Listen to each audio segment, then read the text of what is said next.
Hello, everyone. Hello. Yep. Hello. This is myself. It's Galder Zamarreño and Divya Mehra. Thanks a lot for attending our session on building reactive applications with Node.Js and JBoss Data Grid. Today, we're going to be showing you a little bit how we can use the newly released Node.js client along with an existing application and JBoss Data Grid to build a reactive application. Before we go ahead, we wanted to say a few words about ourselves so that you know who we are. My name is Galder. I originally come from the Basque Country, but I live in Switzerland. I've been working for Red Hat as a software engineer for about 10 years. I co-founded Infinispan and JBoss Data Grid back in 2009. I've been part of the caching JSR 107 to create a standard API for caching for the Java environment. I have a keen interest in functional programming. And along with me is Divya Mehra, who is the principal product manager at Red Hat. He's responsible for the Red Hat JBoss Data Grid roadmap. The agenda for today is pretty simple.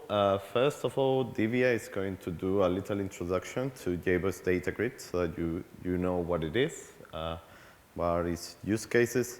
And then the rest of the talk is literally going to be me going through a sample application that we've written using Node.js and JBoss Data Grid, and we'll be learning a little bit some of the functionality that Data Grid offers you. Along, we're going to be using the Node.js APIs that we recently released as a mechanism to show you that. So next, Divya is going to give you a little introduction. Thank you. Thank you, Galder. So how many of you are familiar with JBoss Data Grid already? Okay. And are you familiar with Infinispan, the community project? Okay, cool. So I'm going to just spend just a few minutes giving you an introduction about JBoss Data Grid, use cases, why you would want to use Data Grid, before transitioning back to Galder, who will go through the majority of the presentation. So JBoss Data Grid is a distributed in-memory NoSQL store. It's an in-memory data grid. It's also known as an in-memory data grid.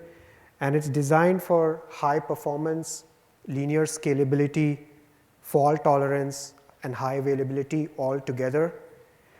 And it is what essentially Data Grid allows you to do is to use commodity hardware and use a distributed architecture to have multiple nodes comprising a cluster in which you can store terabytes of data and then store data as well as process data in real time. So you can consider JBoss Data Grid as a standalone cluster which can scale out linearly to terabytes of data, and to which you can integrate your mobile app or a web app or an analytical framework. There's a separate talk at Summit that is talking about that, and also the rest of the JBoss middleware portfolio. So as I mentioned, it's designed for extreme performance, scalability, fault tolerance, but it also supports polyglot. That is, you can use clients from multiple languages. And we have been supporting the Java, C++, and C# clients for a few years now. And we have now introduced a Node.js client, a JavaScript client. This has been introduced new in JBoss Data Grid 7.0, which is currently in beta with general availability expected in a few weeks. This is not just an in-memory data store, it is also a compute grid. So one of the benefits that you get out of JBoss Data Grid is event-driven computing, which is basically the ability for your applications to react to changes in the data in real time and at scale. And the demo that Galder will be doing will be using some of these features that the Data Grid supports. Distributed computing, Data Grid also supports a variety of distributed computing frameworks that our customers use for running big data loads in memory on terabytes of data. So let's look at why do you care about in-memory data management. So with the convergence of mobile, social, cloud, and information, the volume, variability, and velocity of data has increased substantially over the last few years. So you have a very large volume of raw data that's coming into your enterprise from customers, partners, possibly sensors, and enterprises that can extract meaningful, actionable information faster have a competitive advantage in terms of you can increase your revenue, you can give a better user experience to your users, which gives you competitive leg up over your competition, or you can reduce risks, such as in financial industries, being able to run risk analysis simulations in real time. So let's look at a couple of sample use cases. So consider an e-commerce website. The challenge here is you want to maintain your page load times while also giving personalized recommended purchase recommendations to your customers at scale. So if you're running an e-commerce platform, your users are likely using mobile devices to access the platform. You may want to use the location data to possibly give them recommendations that is localized for their location. You may want to reuse their social graph if they're using a social network to log in, and you may know what their friends are recommending or buying, and you may want to use that while recommending this to your customer. You may be integrating with third-party sellers or partner sites who are constantly updating their inventory, their prices, and offering promotions that you want to keep in track of. And of course, behavioral targeting, what is the purchasing or browsing behavior of your users, and you want to use all this information to give a personalized, targeted experience in terms of relevant offers to your user. Studies have shown that giving relevant recommendations can increase conversion rates by 25%, so that's 25% additional revenue. However, each second increase in page load time has also been studied to diminish overall revenue by up to 10%, because customers abandon the website or go to competitors' websites, which give a more interactive experience. So what this results is, in terms of requirements for your data platform, can your data platform scale out to large volumes of often changing data without affecting the application performance? So if you're architecting such a platform, this is one requirement that you would care a lot about. Let's consider another scenario, another vertical, a SaaS application provider. So if you're a company that provides SaaS applications in a SaaS model to customers, then you're going to really require your customers are trusting you to manage all the operations. The whole value for SaaS for your customer is that they only are concerned with their business logic and no longer about the operational performance and everything under the hood that goes with it. So what you're going to require here is you're going to have good failover characteristics. So if you're having a multi-tenant platform, then if there's a spike in demand, you want to elastically scale out the platform and scale back in as the demand changes. If one of your nodes of your data goes down, you don't want that to result in data loss. And if you are upgrading the data platform, say a new patch or a new release, then you want that to happen in a rolling fashion so that end users are not impacted. So what this results in, the technical requirements for a data platform is the ability to support high availability, elasticity, and rolling upgrades, which is necessary for a cloud-native architecture. Now let's look at the last example, that of a telecom service provider. And here the challenge is providing real-time billing and usage information to thousands of concurrent users. So if a mobile company's customer sends a text or uses data or makes a call, a transaction is recorded in the data platform. And ideally, to get the best user experience, you'd want this to show up in his billing and his usage in real time. Can you do that? If you can do that in real time, you have a much superior engagement with your customer. There are other analogous applications like baggage tracking. If your passengers are tracking baggage from their mobile device and it's happening at scale and status changes, can they get immediate feedback on their mobile device? Very interesting user experience if you can react to changes in the data. So instead of running a batch process every few hours, can your business logic react to the changes in the data in real time as at scale? So that is where in-memory data management comes into the picture, of which Red Hat JBoss Data Grid is an option. And there are 4 use cases. We have bucketed this into 4 use cases. Historically, it has traditionally been used as a distributed cache to store as a secondary source of information, reference data, or product catalog, which you can access faster than your primary system of record, which might be a slow database. But increasingly, it is also being used as a primary NoSQL data store. And the advantage that you get with an in-memory data grid like JBoss Data Grid is you can configure it to be fully transactional. So we have customers that want full distributed transactions, and they cannot rely on just eventual consistency, which many of the NoSQL databases can only support. The third aspect is event-driven computing. Like we discussed in one of the previous examples, can you listen and respond to data change events throughout the data grid? And can you do that in real time? This is, again, an area where a NoSQL database either does not support triggers, or the triggers are not real time and are not scalable. This is where an in-memory data management platform like DataGrid can really shine.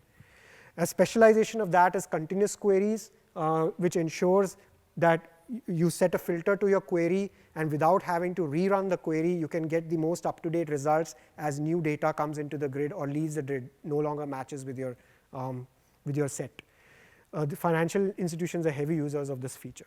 And finally, as a big data and IoT store, and this is about the distributed computing frameworks, you can run highly parallel distributed computations on hundreds of nodes together in memory to get absolutely real-time performance. And the benefits here are that you get your compute layer close to your data layer. You eliminate the latency of loading the data because your compute and your data both are being stored in memory. Forrester released a wave very recently for in-memory data grids, and Red Hat JBoss Data Grid was firmly rated as a leader, and it is actually rated as the best open source offering in the market, and both in terms of current offering, which is the feature set, as well as the strategy, which is basically the ability of the vendor to support enterprise customers effectively. This is a free download. You can download it from our website. Okay, so that was a brief business overview of just what are the use cases of DataGrid and why you would want to consider that in your architecture. I will now turn it back over to Galder for the rest of the presentation. Thanks, Divya. So what we are going to do next is we are going to build a little 3-tier web application which uses some of these new APIs that we released together with the Node.Js client, and we'll see how it talks to JBoss Data Grid. The idea of the application is we wanted to create a little application that promotes forthcoming JBoss Data Grid talks. So we'll be able to have a look at what are the upcoming events, whether we can insert a new event, how we can do searching, etc. And we'll see how it works with JBoss Data Grid. So the architecture is pretty simple. It's essentially a 3-tier architecture with a front end, which is written in Elm, which is a technology for developing web front ends, which then talks to a middleware, which is going to be a Node.Js microservice, which accepts requests via HTTP. And then this one then is going to be talking TCP/IP to our JBoss Data Grid, and that's going to be using the new Node.js client that we've been working on over the past few months. I wanted to firstly give you, before I go and start playing with the application, I wanted to give you a little bit more information about each of the layers. The first layer is called the front end, which is written in Elm. Elm is essentially a functional language for writing web front ends, which compiles to JavaScript. You might not have heard about it, but it kind of competes with other technologies such as React, AngularJS, CoffeeScript, etc. The reason why I chose this one for this demo is because it's a statically typed language as opposed to other front-end languages. So it means that you actually compile it, so you get errors, so you figure out what is wrong with it much quicker. It gives you very friendly errors, which helps you navigate through your adding more features more quickly. And I think Elm tries to make sure you write well-architected code, which then stays well-architected. And the emphasis of Elm, I think, is a language that is easy to learn and easy to use. The middleware, in the middleware, we've got what I call an event manager microservice. This is a Node.Js middleware, which is using Express.js as a kind of minimalist web framework designed for Node.js. This middleware is going to be running on an HTTP, it's going to be listening for HTTP requests on port 3000. And then this is going to be using the newly released JDG 7 Node.js client, and we're going to be seeing how to use it. And for those of you who are using Node, it requires Node 0.10.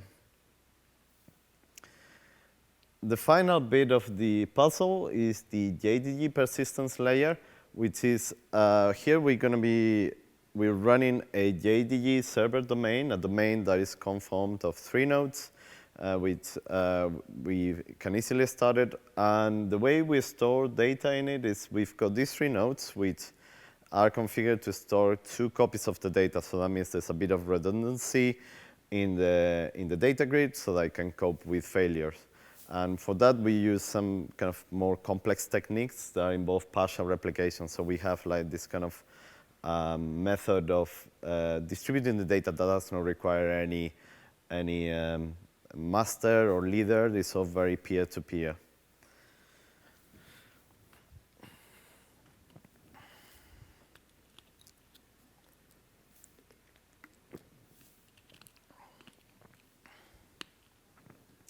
So the first thing that I wanted to show you today, I wanted to show you how I can iterate over the contents of my data grid and how I can access it. This is going to be the first part of the demo, and for that I'm going to take advantage that the middleware, the Node.js middleware, when it starts, it loads some upcoming conference talks already into JBoss Data Grid, so then I can just start by writing the code to iterate over that data. And it all starts with the front end basically requesting a HTTP GET on the events path, which then gets sent to the middleware. The middleware in exchange is going to talk to the backend JBoss Data Grid. It's going to ask him to iterate over its data. And the data grid asynchronously is going to send data for each of the talks that we have already stored initially. In turn, the middleware then is going to take those events or those upcoming talks and is going to kind of bundle them up into an array of JSON data, and that's going to be sent over to the client. So and this is what I'm going to be showing in the next code section. So let me show you.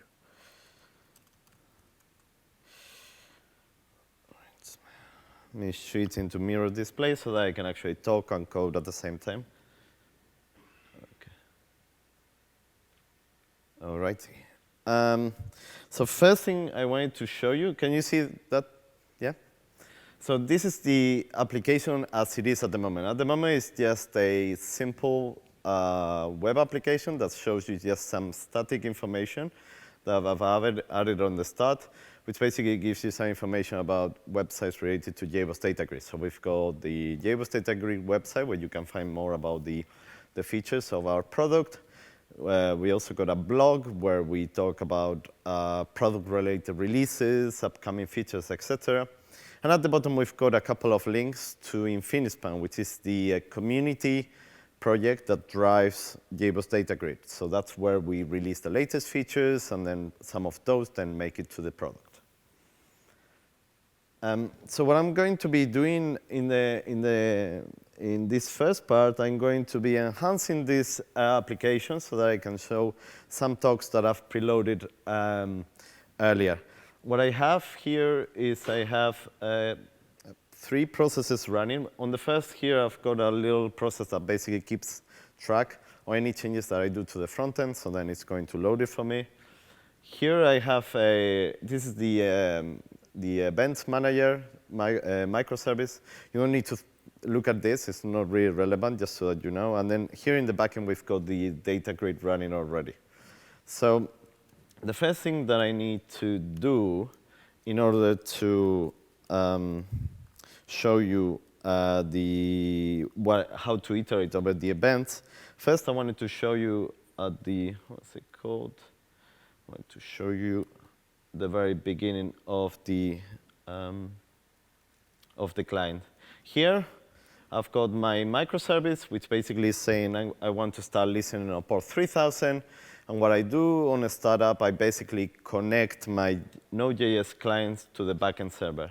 The way I do it is via, there is a package that we created called InfiniSpan. And then out of that, I can create a client. And I gave it the address of one of the JDG servers I have. Then in turn, when it connects to the first server, it gets the topology of the entire 3 nodes, and I can continue continue working with the rest of the domain. The other thing that apart from that, there's an initial loading of the data a little bit further down here, which you can see. So this line here basically takes care of adding this initial event. So now we've seen that we've connected, we added the initial events. So now the next thing that we need to do is try to see how we can show those. And for that, this is the part that I'm going to be coding. Now, one of the things we've done with the Node.js client is that all the methods that require having to go remote, we've implemented it in an asynchronous way. So, but instead of going through the traditional Node.js way of providing a callback function, we've gone for the approach of that every operation returns a promise. There are multiple reasons why we prefer promise. One of them is the fact that we can chain multiple promises around, and then we can centralize our handling very easily. So the first thing that we have the store is basically the promise that we've connected to the store. So then the first thing that we need to do is say when we have connected. So obviously we will be connected by here. What we're going to be doing is we're going to take the client, the actual client, and we're going to get an iterator. That basically allows us to iterate over the contents of the store. And then what we're going to do is once we've got the iterator, we're going to be starting to get those events or talks, and we're going to be bundling them up. The way that we do is we're going to do returning. Here I've got a little method here further down that helps me iterate through the iterator. So basically, each time I call next, it gets me a promise on whether I get the next element, and then I can check the promises done flag to see whether I've reached the end or not. So all I need to do to call this method is pass in the iterator. I give it the starting point, which is an empty list or array. And then I say for each entry, I want to get the value. The reason I'm talking about entries and values is because JDG, at its simplest form, is a key value store. So obviously, when I get the entry, I get both the value and the key. So I'm going to get the value. So this is going to give me essentially a promise with all the events that are present. So, and then once I've got the events, which is a promise, we can say when you've got the events, what we're going to be doing is, first of all, we're going to be sorting them. The reason why I want to sort them is because when I present to you the events, I want to kind of see the first one coming up and then the ones that are following a little bit later on. So we kind of sorted them based on date. For that, again, I've got like a little helper method down there, which allows me to sort by date. This, at the moment, is using string-based dates, but we're going to be adding them. We're going to be improving the typing in the future of this demo. So what I can do is I sort by date to get all the events sorted already. And then all I need to do is just very kind of hackily just send it to send it as a JSON array back to the client. Okay, Okay, so what I've done here essentially is iterate over the contents of the store events, pile them up into a little array, then sort that array, and basically send it back to the client. Now, this is the middleware, the middle bed. So this is the, how you call it, the microservice part. But apart from this, I have to go to the front end And I need to go here at the bottom because I've got this rendering of the events. I've got it commented, so I just need to uncomment it. And then the front end loads perfectly, automatically, but the middle bit I still need to reload it just to pick the changes. Again, one of these things that I'm going to be improving. And then what's happened here? It is not showing. Okay, something's gone.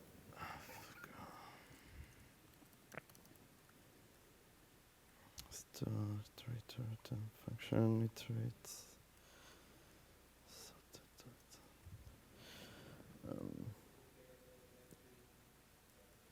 Oh yeah, I forgot the entry here. I'm still a bit of a newbie with Node.Js stuff and JavaScript, as you can see. That's why I like static languages. You kind of I feel more comfortable with them. So if we now, so we can see now that we've got presented. We've got 3 so far in our system. We've got 3 talks. One giving on JBoss Data Virtualization and JBoss Data Grid with Kimberly, Kojan, and Divya, my co-presenter here. Another one on business rules management and big data by one of our customers, Nosu, Sarah, Murphy, and Al-Haran. And another of my colleagues, Will Burns, which is present here, is going to be talking about big data processing in a couple of days. So this first part just basically has been about this, about showing you how you can iterate over the data and present it to the front end. So let me continue with the next part.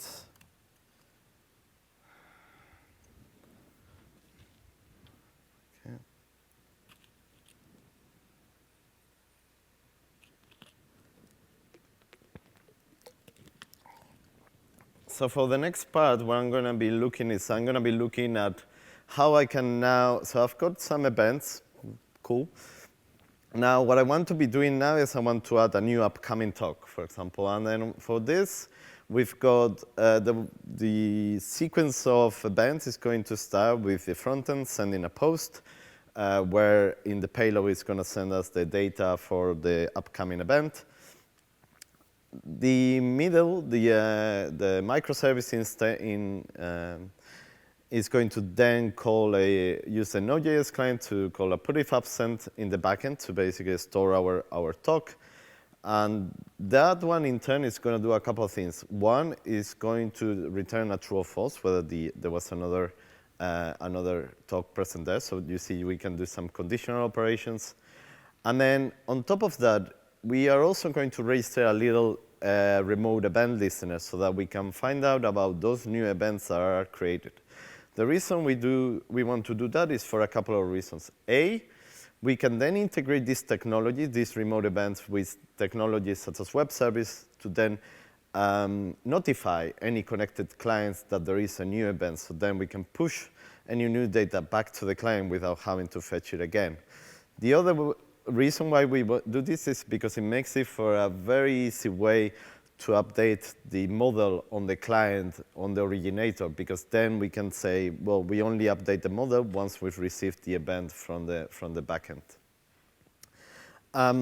So what's going to happen, what's happening in this demo is that the front end, when it starts, it creates a web service endpoint. It creates a subscription for it in Elm, which allows it to listen for these events. And then when the Node.js client fires a new event, that's going to be pushed over to any connected clients. And this is what I'm going to show you in this next part of the demo. So we go back to mirroring. Okay. Cool. So, right. So for this part, I'm going to be having a couple of windows, okay, so that we can see whether the events are actually working. The first thing that I'm need to be doing now is I need to register this listener so that I can receive events in the microservice. To do that, I've got an add event listener method, which at the moment is empty, and it gets invoked on a startup. And what I need to do here, I already get the client, so I don't need to start doing whether I'm connected or not. So I can do client add listener. what am I listening for? I'm listening for create events. We've got, apart from, in this demo, I'm only going to be demoing the create events, but we've got a listener. You can create, you can attach listeners to modify, delete, or expired events. And then here what we're going to be getting is we pass in the function that we want to execute whenever we receive an event. We've tried to, by default, we've worked towards minimizing the size of these events, because obviously there could be a lot of clients connected.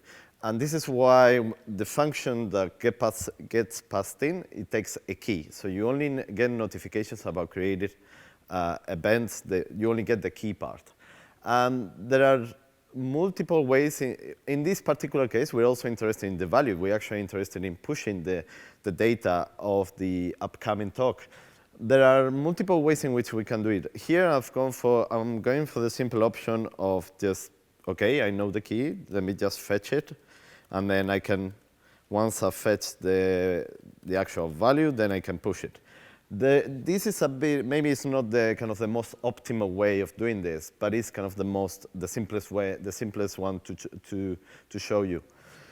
A more optimal way would be to have a way for the servers to give you an event that really contains the information that you want. And there's actually some code that we can deploy directly in the JDG server, which allows you to kind of convert that event to have the data that you want. So you can directly push the value to the clients. But in this case, I'm just going for the simple option of lazily fetching it. So for now that I've got the value, what I need to do is I need to figure out which web service clients I have connected. This is integration that I get through Express.js. And then for each of the clients, I need to basically push in that value to them. OK, so we do this client, send, value. OK, cool. So we've done the first part, which is the part where we register the listener so that we can push that data. The other part that we need to work on is the much simpler one is what to do, how do we store an event. Here we see the post callback with the already have retrieved the event, and I've generated an event ID, which is just going to be the key for that event. So what I do is I call client, and then I go put if absent, and then I call the event ID an event. And then what I do is then afterwards I'm going to be sending a little message to the client on whether it succeeded or not, because then that's going to allow me to quickly have feedback on what happened to the operations. So here what I do, red send, and again I'm just shortcutting a little bit how you normally write JSON. So then I'm just going to be doing, oops. OK. So what I'm just saying is that Boolean that I get, I'm just appending it to a simpler JSON, and I send it back to the client. So for this part of the demo, we completed the middle bit. Now I need to switch to the main, to the front end. And what I need to basically uncomment this line, which basically is the line that is going to show me it's going to show me that dialog for inserting an event. To speed up things well, first things I need to reload my little microservice. Then if I go to either of this, I should be able to see now I've got my dialog for inserting a new event. In order to speed up things, avoid me having to type all this information, I've preloaded this information into the dialog. As you can see, I'm not very good with HTML. I didn't have a clue how to do a form, so I just did a table with a button at the end. I'm getting better, so I'm improving on this. And this is here, we're going to add in a fourth JDG talk that is coming up tomorrow, which is presented by Ray Chang, which is an ex-employee of Red Hat and a current employer of Google, who is going to be talking to you about how to scale up in-memory data grid based on JBoss Data Grid using Kubernetes. And that's happening tomorrow at 10:15. So this event, all we need to do now is just click insert and hope for the best. So that we get a little feedback telling us that yes, we've inserted the event. But obviously, as I've told you before, I want to push that information. So if things are working correctly, we should see our event here at the top, which we see. Obviously, we are the originator now. What's happened to the other client? And we see that it's been pushed to that client as well. So we've seen how we can take the Node.js listener events and then combine it with web services in a kind of quite simple way to push some data back to the client. So that finishes that part of the demo. So I'm going to continue with the last part, which is event searching.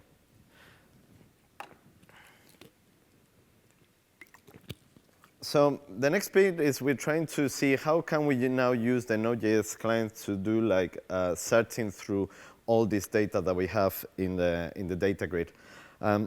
Here we're going to be taking advantage of the front end sending a get HTTP request to the search path, and it's going to sending us a query.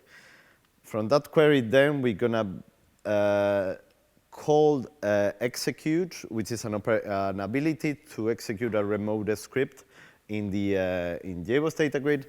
The client or the protocol that we see here, we actually have an API for doing queries directly. This kind of part of the protocol has not yet been implemented in the Node.js client, but we will implement it in the forthcoming versions. But a simpler way, a nice workaround is that we can actually, instead, we can do searching by executing a remotely stored script. And that's what we're going to be doing here. The demo will show you how we've got a preloaded script back in the JBoss Data Grid, which is written in JavaScript, and then we're going to be executing it with a parameter from the client. And that's going to be sending us some results, which then we're going to just push them back to the originator. So let me show you this part. So if we go now back to our middleware, we've got, let me show you first of all the actual script that we're going to be looking at. So this is the script that is going to be run back in the JDG server. This, I don't know if you know much about JDG, but JDG is written in Java. So this is a JavaScript that then we are running on top of the Nashorn engine that runs on top of the Java 8 and Java 7 versions. And then what we're doing here is we're taking advantage of the Java 8 Stream API to kind of process this data and do some searching through it. What we're doing first is here, we kind of doing a sorting of all the data first, and then we kind of filtering it. The reason we're doing it this way is because we still have some we're having some problems sometimes with Nashorn for kind of marshalling or serializing the functions across different machines, because when we execute filtering, we send those functions across the different nodes. So here we've kind of reversed it a little bit to kind of push all the data to one node, run the sorting locally, and filter it. So it's a bit suboptimal, but we're working on a real solution as we speak.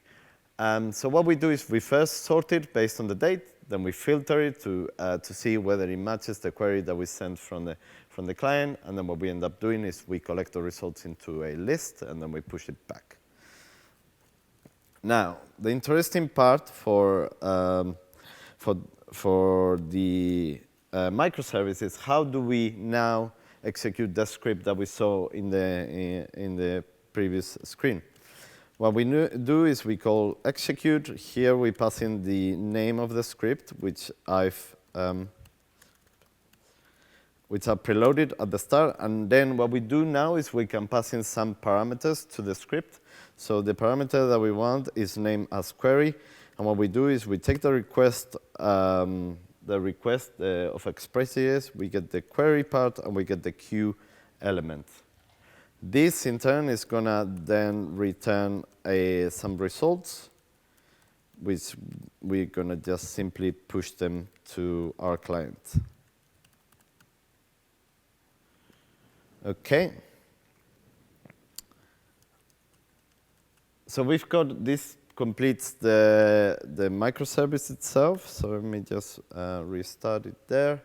What I need to do now, I need to go to the front end. I just need to uncomment these 2 lines in order to, so that we see on one side the search field and then the results as well. So now if we go to the front end, we see again those 3 elements that we had originally. We can, once again, because I've restarted, then I've cleared the backend store. So we added our new, the event that we had from Ray. And now down here, we've got our little search engine. And then we can see, we can try to find whether we've got any talks being given by Will. We see that we've seen 1. We can then look for example, how many of them are on big data, because big data is very important as well. We've got a couple of talks coming up on those, and then we see them down here. So here we've seen how we can do a little, how we can implement some searching functionality without having to pull all the data to the client, how we can do it on the server. And as I said before, the script is doing things in maybe not the most optimal way, but this is because we're working with some limitations of the Nashorn engine, which we are working to solve as we speak. And just to finish the talk, I wanted to give you kind of an idea of what happens under failure conditions. So as I said before, this is running in a 3-node cluster that runs within a domain, which we have here. What's interesting to see is, as I said before, we keep 2 copies for each piece of the data. So what happens if we kill one of the nodes? Then we should be able to carry on working as before. So here, if we look at the processes running, we can see that we've got server 1 here, server 2, server 3. So let's pick one of the servers and let's just kill it. Let's see what happens. So let's kill server 2, for example. Okay. So that's going to create a little, it's going to cause the backend domain to kind of reshuffle the data so that it maintains 2 copies of the cluster, it installs a new topology, etc. So the question is, what happens now if a client comes and tries to access the website? Everything's working fine. We still have our 4 talks. We can still search for things. So the client is able to the client transparently deals with any failure that happens behind with the data grid. If we were to kill one more node, we would start to get data, we would start missing data because we only have 1 node. So obviously there's some data could potentially disappear. And that's kind of the trade-off. You decide how many copies you want to keep around in the data grid so that you can cope with that amount of failures. And then just to finish the talk, really, this application that you've seen here is actually an application that is freely available. I haven't I need to add instructions on how to run this demo in full, but for URL, this is the URL that you need to be keeping an eye on right now. We have intention to kind of take this demo and convert it into a quick start so that our customers can get started with these technologies. And we also have the intention of running this as a live system so that we can promote, in general, any upcoming talks and then maybe add more functionality to it. I just wanted to give some credits to these people who are a very good web designer, icon designers, and have allowed me to use their icons in exchange of giving them some credit. And that's about the talk. I just wanted to finish with this. I just wanted to finish showing you this slide, which basically shows you all the upcoming talks of JBoss Data Grid. So if you are interested in finding out more about Data Grid, I think talks that are big data are very good complement to this one. I have, because this one has focused more on the APIs that we have with Node.js, but I think the other side of the story is what can we do with big data? How do we deal with hard loads? And this is going to be interesting to see the Kubernetes talk. I highly recommend that. I've seen a video of it. And also the talk that my colleague Will is giving on big data processing, where you're going to be able to learn a bit more about that Java Streams API that you saw being run as a Nashorn script in the server. But you've got also a couple of talks, very interesting talks on how we integrate Data Grid with business management rules and data virtualization product. And with that, that's all I had to talk today.